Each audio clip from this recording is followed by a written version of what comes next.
Il n'y a pas très longtemps, je me suis posé une question. Et si je commençais la photo maintenant, aujourd'hui, qu'est-ce que je ferais ou bien qu'est-ce que je ne ferais pas? Les erreurs à éviter, les inspirations ou encore est-ce qu'il faut de la pratique? Faut-il bien comprendre avant de faire de la photo? Voilà, tous ces petits sujets qui me trottent dans la tête. Je me suis dit que j'allais vous en faire une vidéo un petit peu pour vous expliquer. Et puis aussi pour ne pas faire les mêmes erreurs que j'ai fait à mes débuts afin de gagner un petit peu de temps. Alors j'ai décomposé cette vidéo en 6 parties et une conclusion. Alors pour ceux qui ne me connaissent pas, je m'appelle Jean-Marc, je suis vidéaste et photographe. Sur cette chaîne, je vous apprends un maximum de choses autour de la photo, de la vidéo. Je vous donne des petits trucs, des petites astuces. Et puis on teste aussi pas mal de matos et des objets tech. Si ces thèmes vous intéressent, abonnez-vous.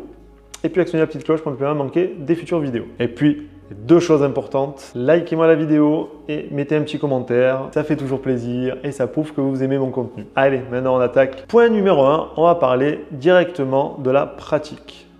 Quand on se lance dans quelque chose, que ce soit la photo, la vidéo ou même un sport, il faut pratiquer. Et quand je dis pratiquer, c'est pratiquer tous les jours, que ce soit le jour, la nuit, quand il fait chaud l'été, quand il fait froid l'hiver.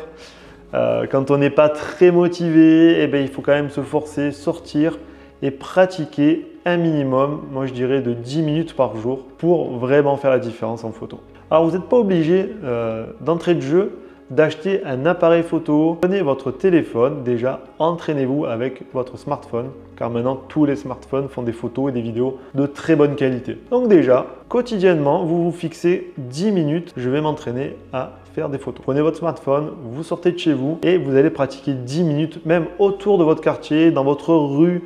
Il n'y a pas besoin d'aller très loin.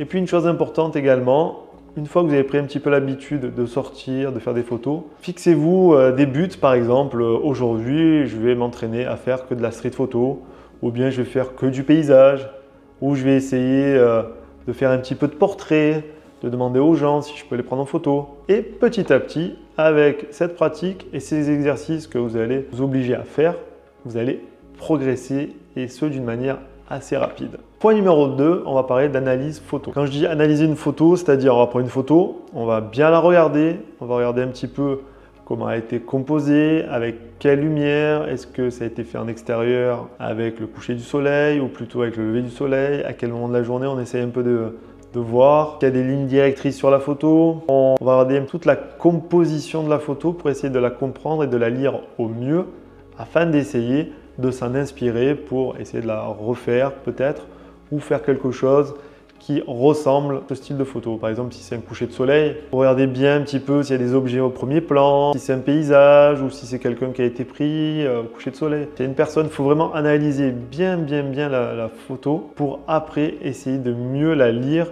afin justement au final, au bout du bout, comprendre un petit peu comment on fait une photo. Essayez de deviner quelle vitesse d'obturation a été utilisée, si c'est pour un flou de mouvement, si c'est pour un figé par exemple. Il faut vraiment arriver à bien déchiffrer la photo pour après essayer vous-même de faire une belle composition. Troisième point, on va parler d'inspiration. Alors quand je parle d'inspiration, c'est vraiment sortir de chez soi, regarder un petit peu ce qu'on a autour de chez nous, pas besoin d'aller trop loin. On ne va pas venir se stresser pour faire des photos. Par exemple, vous sortez de chez vous, vous faites un tour dans le quartier et vous regardez un petit peu ce qui se passe autour de vous, mais avec un œil différent de d'habitude parce que là, vous allez avoir un appareil photo ou votre smartphone comme je vous ai dit. Et là, vous allez essayer de faire des photos. Par exemple, une rue, un petit peu comment c'est fait, voir s'il y a du monde, si c'est en journée, essayer de prendre des voitures à la volée.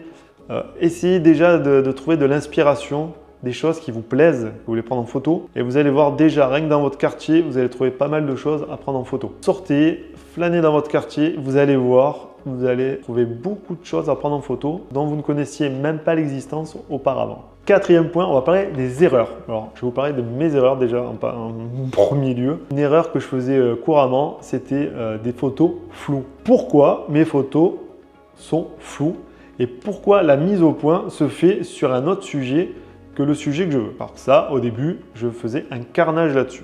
Alors du coup, j'ai cherché un petit peu des solutions à droite à gauche, dans des livres, sur YouTube, sur Google. Après, je me suis aperçu que c'était une problématique de mise au point. Voilà. Une fois que j'avais compris ça, c'était bon.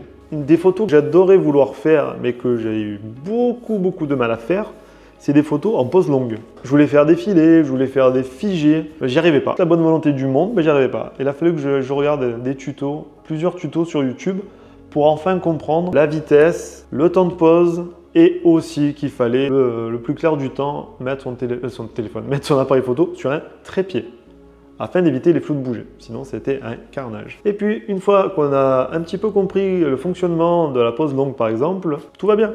On se pose des questions sur des problématiques, on trouve la solution et puis après, on met en pratique. 5e point, on va parler du matos. Car une fois qu'on a bien pratiqué avec son smartphone, qu'on a bien baladé dans son quartier, voire un peu dans sa ville, qu'on a un petit peu l'œil pour faire un peu des photos un peu stylées, et bien on se dit qu'on peut peut-être acheter un matos en adéquation avec ce qu'on veut faire. Donc moi je vous conseille, première chose, orientez-vous vers des boîtiers d'occasion, des objectifs d'occasion, parce que maintenant, au jour d'aujourd'hui, vous allez trouver votre bonheur à des prix plus ou moins bas. Et honnêtement, l'occasion, vous allez trouver votre bonheur, c'est obligé. Alors certes, le boîtier, c'est important, mais attention, l'objectif, je tiens à le préciser, est beaucoup plus important que le boîtier. Et puis, une fois que vous avez trouvé votre matos, vous allez un peu réfléchir sur vos photos. Est-ce que vous voulez faire plus de paysages, plus de portraits, de la photo animalière, de la photo de rue, de la photo de voyage ou encore de la photo culinaire? Voilà, vous l'avez compris. Tout va dépendre un petit peu de votre passion, de votre envie. C'est pour ça que je vous dis, matos d'occasion, c'est très bien parce que vous allez peut-être partir sur de la photo animalière et au bout de 6 mois, vous allez dire non, c'est pas pour moi, je vais plutôt faire de la street photo. Donc du coup, peut-être que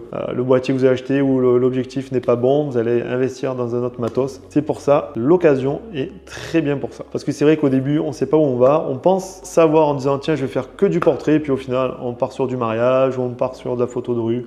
Voilà, c'est pour ça que je vous dis le matos, très important de prendre l'occasion.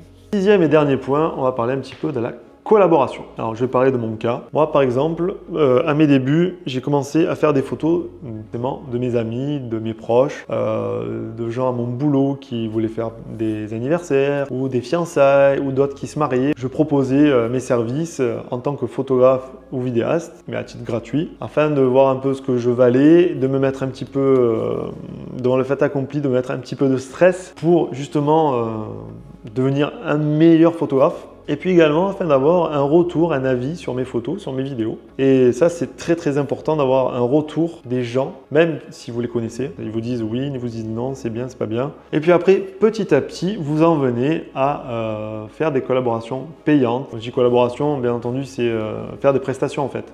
Des prestations pour un mariage. Vous allez vous mettre encore un niveau de stress supplémentaire. Et du coup, vous allez bosser encore plus dur et vous allez monter en gamme. C'est ce que j'ai fait moi à mes débuts, il y a maintenant de ça 8 ans quand je me suis lancé dans la vidéo. Et j'ai commencé comme ça, j'ai fait des vidéos pour le plaisir, des vidéos pour les amis. Ensuite, j'ai fait des vidéos pour des mariages. Après, je me suis fait payer pour les vidéos de mariage. Et puis petit à petit, après j'en suis venu à la photo un peu plus tard. Parce que ma passion au début, c'était la vidéo. Et ça commence un peu à basculer vers la photo. Et depuis 2 mois maintenant, je fais des photos et des vidéos pour de l'immobilier parce que c'est quelque chose que j'aime bien faire. Et comme je vous disais tout à l'heure au cours de la vidéo, d'où l'intérêt d'acheter du matos d'occasion, c'est parce qu'on ne sait jamais dans quelle direction on va finir. Pour conclure, voilà un petit peu comment je ferais si je devais repartir de zéro. Premièrement, je pratiquerai tous les jours. Je m'attellerai à comprendre les photos, savoir comment elles sont prises. Je m'inspirerai un maximum de ce qui se passe autour de moi, dans ma rue, dans mon quartier, dans ma ville. Ensuite, j'essaierai de corriger les erreurs que je fais avec des tutos, avec des astuces, avec des bouquins pour progresser et ne pas stagner. Je vous conseillerais plutôt de faire votre propre chemin avec vos idées, vos envies. Vous ferez de belles photos avec votre propre style et ça, c'est le plus important. Ensuite, je ferai attention au matos que j'achète et je m'orienterai vraiment vers le matos d'occasion. Et pour terminer, si la photo est une passion, commencer à faire des collabs, au début gratuites, puis après rémunérées pour vivre de sa passion. Je vous laisse partager vos expériences en box commentaires et moi je vous donne rendez-vous la semaine prochaine pour une nouvelle vidéo. Et d'ici là, faites attention à vous. Allez, bye bye!